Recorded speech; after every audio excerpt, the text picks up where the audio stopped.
Our next speaker, Jeff Arbuckle, is going to give you a snapshot of where King County Metro is in our real-life transition from diesel hybrid to battery electric.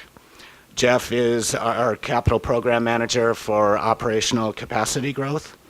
He brings a background of major capital greenfield and expansion projects to the King County Metro Transit team after a decade or more of international design and construction projects. Jeff is leading Metro's operational capacity growth program, expanding Metro's bus capacity and providing opportunities for the electrification, the full electrification of Metro's fleet by strategic infrastructure integration into asset management and new works. Jeff? Good afternoon. I'm Jeff Arbuckle. I'm a capital planning and delivery program manager for King County. Next week marks my 11th month with the agency. If you can't tell from my untucked shirt and my lack of a tie, I don't come from this industry. I've spent the last decade in the service of the Walt Disney Company working on greenfield projects across most of Asia. Prior to that, I did a number of smaller gigs for smaller agencies in Abu Dhabi, Saudi Arabia, Dubai, Singapore, and a few domestic gigs in there as well. So I've spent a fair amount of my professional life doing large-scale capital investments. This is an exciting time for our region and our agency. The explosive growth of Seattle and the surrounding area has provided a strong demand for transit, so much so that Metro transit bases are bursting at the seams. Finding a solution to that problem has entangled me in zero emissions. Planning future facilities means making them as future-proof as possible, with zero emissions being the major technological challenges facing facility design. Taking a quick sidebar to discuss what our agency does, King County is the 13th largest in the U.S. by population and covers an area of 2,300 square miles. KCM is among the largest transit agencies in the U.S., and Seattle has been running a zero-emission trolley fleet since as early as 1940. It's predated 3 transit agencies in the region. We have over 200 routes serving all of the city and surrounding areas, both urban, suburban, and over much topographically challenging terrain. Something we discovered early on in the agency is that things don't happen overnight. Electrification is certainly no different. Capacity is a major constraint for us at Metro right now, and we expect that a conversion to a fully zero-emission fleet will have substantial infrastructure requirements, and that those infrastructure requirements will be severely disruptive to our day-to-day operations to implement. In order to accommodate our future growth plans, we're building additional transit bases. These new facilities provide a key opportunity for us to install that infrastructure from the start without impacting the capacity of our current system. We've advanced and compressed the schedules for these electrification efforts in these new bases to enable us to provide the capacity of the new bases in advance of the need. We're building capacity before we need it to allow us the opportunity to offline our existing bases, a half a base at a time, for a year at a time, to come through and do the major substructure and infrastructure works to electrify the fleet. We're also working with our state of good repair and transit asset management teams to ensure that any substructure works that are happening between now and then have an electrification component. We have a major project to replace much of our infrastructure at one of our existing transit bases. We're leveraging that project to add the duct banks and the containment for all the future electrification works at that base. By looking across all of your portfolios that impact all of your facilities, it's fairly easy to start to find efficient ways that you can come in and be minimally disruptive and integrate some of this electrification effort. As we've initiated the process of framing up our conversion plan, we've stumbled across a few key considerations that we continue to wrestle with. Operational impacts, capacity impacts, utilities coordinations, on-base power storage, and emergency preparedness play a critical role in forming an achievable plan. Starting first with operational impacts. Any change in operation that adds time or activities to a staff member routine is a lifetime cost burden. Sometimes these things are unavoidable, but sometimes we can make capital investments to minimize the staff impact. 2 of our biggest considerations right now is charger selection. From the current understanding, we've got 2 choices here. We can bring the bus to the charger, or we can put the chargers at the buses. If you're moving the bus to the charger, your infrastructure needs are certainly more contained. You can have fewer chargers and cycle your buses through. But you have to incorporate a process to get the buses to the charger, either as part of their current operational cycle or as a dedicated charging activity. If you're keeping the charger at the buses, you certainly don't have to move the bus, but you do have to connect it to a charging system. You've got choices there as well. You can connect the bus to a charger manually through a plug, or you can use a pantograph or a similar system. Each of these considerations have financial impact. Minimizing the infrastructure investment, such as using en-route or limited depot charging, reduces the capital cost, but it's going to increase the staff time to move the buses. Dedicated depot charging has a capital cost, but can cut down on operational time. To give you a quick perspective, assuming with a manual plug-in charger takes an operator 2 minutes to get out of their coach, move around to the back, and plug or unplug the vehicle, and move on with their time, takes 2 minutes. Assume that's a 4-hour-a-day activity. Across Metro's 1,500 buses, that's 6,000 minutes. It's 100 hours a day. Assuming a burdened operational cost, we're looking at roughly $2.7 million a year just to plug and unplug the bus. Over the 10-year lifespan of the charger, we're at $30 million. That $30 million may fairly easily start to offset the cost of pantographs lifts. So you might be able to upgrade your capital cost to downgrade your operating cost. Further considerations revolve around operational efficiency. If you don't have to move your buses to fuel them, do you have to move them at all? If you don't have to move them, do your equipment service workers have to be CDL certified? Do you have to take a risk around your yard of moving buses at night? Can you clean them in place? Can you wash them in place? There's lots of other efficiencies you can consider when you're looking at some of the opportunities that electrification provides.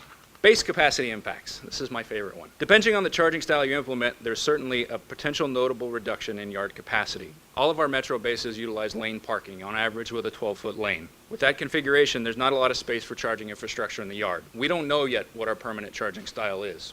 We're testing buses, the fleet is evolving, the technology is evolving.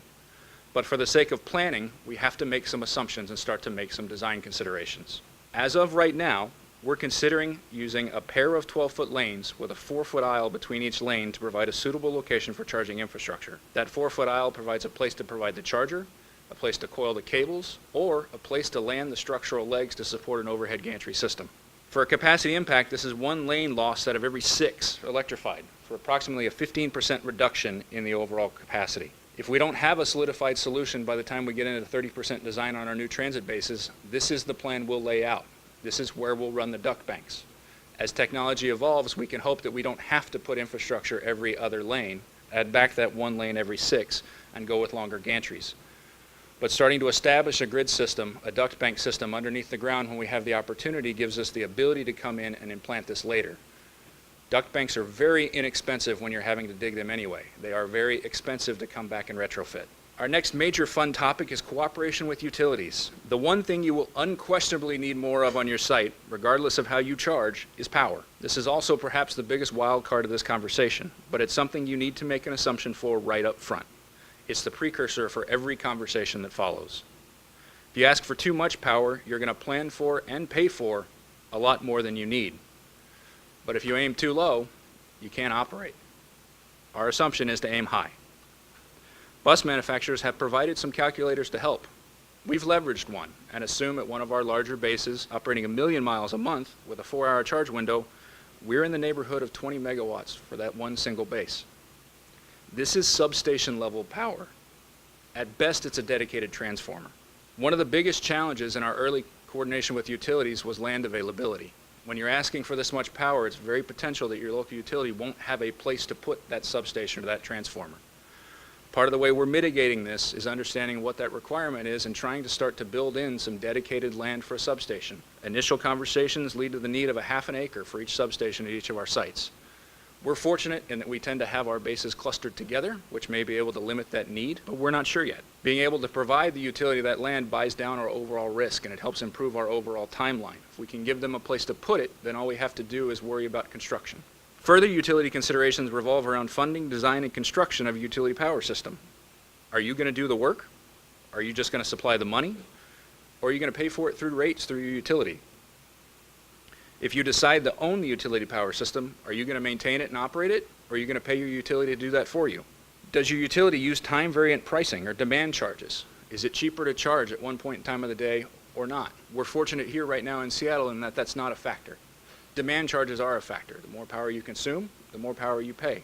One of the other major considerations and conversations we have with our utility is redundant feeds, and this feeds in very nicely to my next conversation. Emergency preparedness. In a disaster scenario, transit agencies are often called upon to move people. Conversion to electric creates some new challenges on heeding that call. We started to touch on the fact that utilities serving our facilities are desired to have redundant feeds. This loop feed provides a second source for power should one of the primary feeds go down. Unfortunately, we aim for more security in our operation than a redundant feed. If one set of lines is down in a natural disaster, it's very likely for us that the other set of lines is damaged as well. Backup power generation is an option, but the amount of power we're dealing with makes this a massive expense, a substantial land cost, and a very substantial maintenance cost to maintain this type of standby power. The picture above shows one 4-megawatt generator. We need 5 of these to operate a transit base at full capacity if we lose power. This segues nicely into our next point, assuming your needs in a disaster. We operate 7 transit bases throughout the city. As an emergency response, it's probably feasible to say that we don't need to provide service from all of those bases. It's also feasible to assume that the bases we do operate from will not be operating their regular routes. So we can start to bring in order of magnitude reductions in the overall system need for power. Overall, as a system, we believe we need 140 megawatts if we were to operate every base at full capacity. But if we start to decide that certain bases in certain areas or certain redundant bases don't need to be operated, we have order of magnitude reductions to 80 megawatts.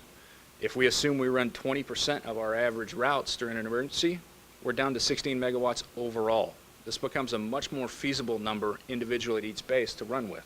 New technology is also a major player into this conversation. Tesla, with a few others nipping on their heels, have released a commercially viable power storage solution. It's called the Tesla Power Pack. It's a scalable system that allows for on-site energy storage. Their system is particularly designed to work in conjunction with solar recharge. In working with Tesla, we've been able to identify that by putting solar panels over all of our bus yards, the average yard is able to produce about 2 megawatts of power. So we're able to offset 10% of our overall need by using a combination of solar and on-site power storage.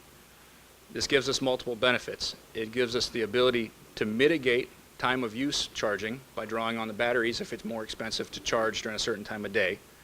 It gives us the ability to generate some of our own power so we're not pulling it all from utilities, and it provides us a certain percentage of emergency power should we lose our feed from our utilities. While individually, providing solar canopies for power generation may seem cost prohibitive, designing a gantry system that's shared between solar power generation, pantograph charging, yard lighting, and any other functions may start to become a good multi-purpose solution for several issues you could be dealing with. Holistic approaches are a key. Where we need help. As a transit provider, the focus of our operation is getting folks where they need to be when they need to be there. We spend a lot of time and have a lot of talented resources committed to enabling all the back-end infrastructure to make that happen. Everything from restroom stops for our operators to vehicle maintenance facilities for our fleets. What we don't specialize in is research and development. We're also largely public agencies, which bring with it a substantial aversion to risk and a strong desire to do things that are right for our country. Transitioning away from fossil fuels is one of those things. We need the industry's help here. It's as rapidly evolving as the field is, we need the industry to come together and support some standardizations so that we know that the equipment we plan for today and install in 3 years is going to work for the fleet I buy to replace in 18 years. Focus on standardization. Infrastructure is our horse. The bus is our cart.